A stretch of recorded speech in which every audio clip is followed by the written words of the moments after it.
Qomoo sanyii koo gosa guddaa akkam jirtu Oromoo. Feetus biyya ormaa taatus biyya keessa shamarraniif ayyoo saaf dargaggeessaa barataaf barsiisaa ustaazaaf ulama akkanaaf jirtu warri maccaaf ulama. Rakkattee mana dhabdus ijaartus beellaaf gamoo baga fayyaa taatanii har'a geessan yaa qomoo. Warra aadaaf safuu qabu yeroo gammachuuf gaddaa saba hundaan dureessaa kan qabu sirna gadaa. Warri daawwachaa jirtan biyya alaaf biyyarraa miidhama obboleettii kee kan ijoollee shamarraa. Kan qabdurraa kennitee ishee gargaartu dhaba shaamaa hundaaf bobaatu shamarran biyya raba. Dhiibamaa dhibeen miidheef doktora dawaa laattu shamarran biyya rabaa kan hundaaf garaa laaftu.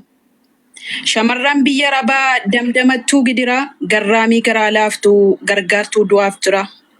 Ishee maatii jijjiiruuf halkanii guyyaa kaattu danfa buuftee hojjattee isa rakkateef laattu. Gara laafettii namaa dhibee namaa watwaatti rakkoo saba miidhameef tole jettee owwaatti. Hamaa namaan hawwittu gonkumaayyuu dagattee shamarran biyya rabaa ishee biyyaaf dhalatte. Rakkina keessa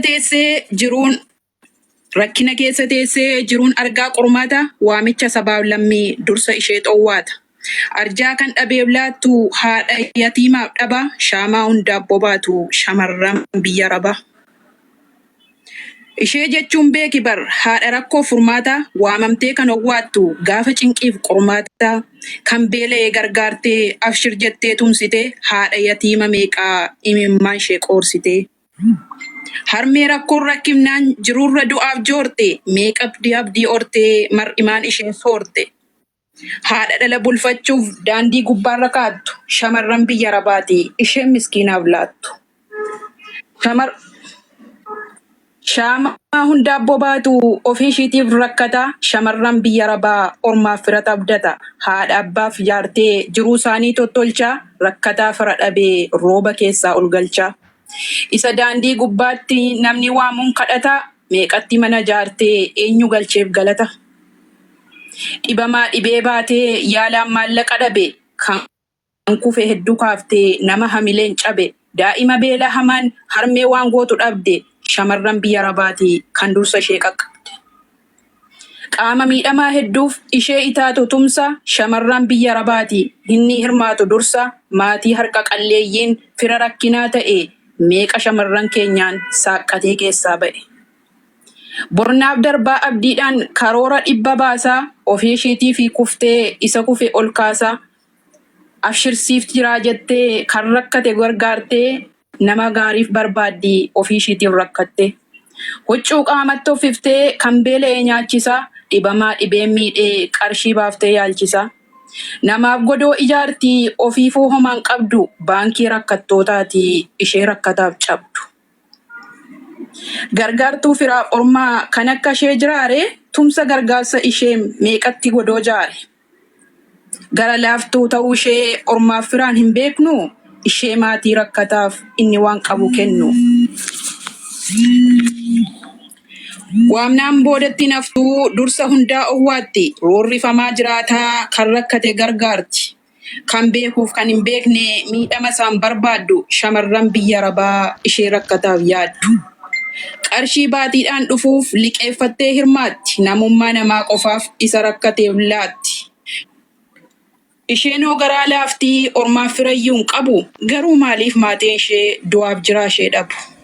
Hojjattee jijjiiramuuf karoora ishee godhattee meeqatu osoo hawwituu lubbuudhaanuu boqatte.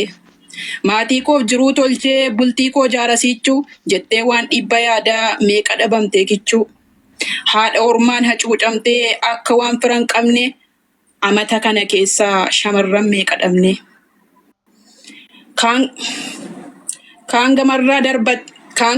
Kaan gamoorraa darbamtee lubbuun bile qabaati. Osoo gala ishee eeguu abbaa ishee fi haati.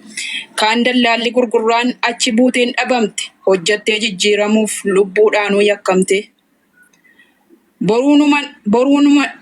Boruu nama nuuf taatiin osoo eeggatuuf irru guyyaatti rakkoo jara hedduudha argaan jirru. Kaan maqaa amaanaatiin maallaqa ishee morma. Meeqa miidhamaa jirti firaanis ta'u ormaan. Shamarran biyya Arabaa ishee miidhamaaf jirtu maqaa qarshii biyya erguun meeqa boochisaa jirtu. Maqaa qarshii biyya erguun meeqa boochisaa jirtu. Danfa buuftee hojjettee maallaqa ishee halaala nam meeqa mormitanii isin warri dallaala. Nam meeqa mormitanii isin warri dallaala. Miicitee gola Arabaa garbittii namaa taate meeqatu boo'aa jirti maallaqa isheerraa baate. Kan lubbuun jirtu tarii gaaf tokko keessaa baati. Isheen biyyeen nyaate oo kan eegaa jirtu haati. Isheen biyyeen nyaate oo kan eegaa jirtu haati. Kan maatiin biyya taa'ee ishee arguuf shirshiru meeqatu reeffi ishee fireejii keessa jiru. Osuma hin boqatin itti dhufnaan beellamni reeffa ishee galfachuufu kan dhabame maallaqni. Reeffa ishee galfachuufu kan dhabame maallaqni. Osoo eeganuu yaada isheetiin cabanii gidiraa adda addaan ilmoo ofii dhabanii. Dubbadhee madaa kaasuu harmee gadda ilmaan cabdi. Dubbadhee gadaan kaasuu harmee gadda ilmoon cabdi.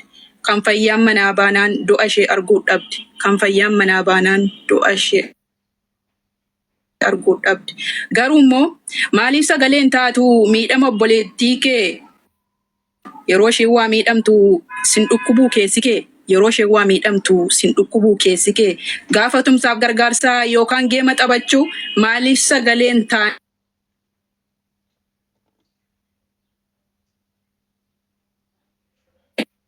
keenya martu maaliif sagaleen nurratti dhabama namumti waammatamu. Sheekaaf keessa osoo hin jedhin kan rakkate hin gargaarre garuu miidhama ishee ati maaliif dhiyaarre. Isa kufi ol kaaftee mana cabeen ijaarre kumaatamaan kennitee kan rakkate hin gargaarre. Mana amantaa ijaartee isin biran dhaabbanne rakkoo keessan qooddattee isiniif hin baadhanne. Kan baratu gargaartee wama qabdurraa laanne kobbee qalama binnaan namni hedduun baranne. Konsartii adda addaaf isiniin goonee tumsa kitaaba qopheeffattan isiniin binnee dursa. Kitaaba qopheeffattan isiniin binnee dursa. Fooloo keessan guddiftee ajandaa isiniin banne taaptaabiif sheerii gootee abaaboo isiniin laanne. Kabaja isiniif kennanii jaalalan isiniin laanne. Shamarran biyya Arabaaf maaliif sagaleen ta'an? Shamarran biyya Arabaaf maaliif sagaleen ta'an? Wallaalli beekaa gaafatus silumaa homaan agartu nama beekamtii hin qabneef eenyutu deebii laatu. Mubaarik galatoomii carraan alaachuu keetti nama naman se'anu warri qaban beekamtii. Namoota hedduu biraa argachuu dhabus carraa hedduu isaa galatoomii mubee abbaa shamarraa. Galatoomaa waan na dhaggeeffattaniif dogonkora kootiin immoo. Shaamaa hunda abboo baatu jedha mata dureen walaloo kooti.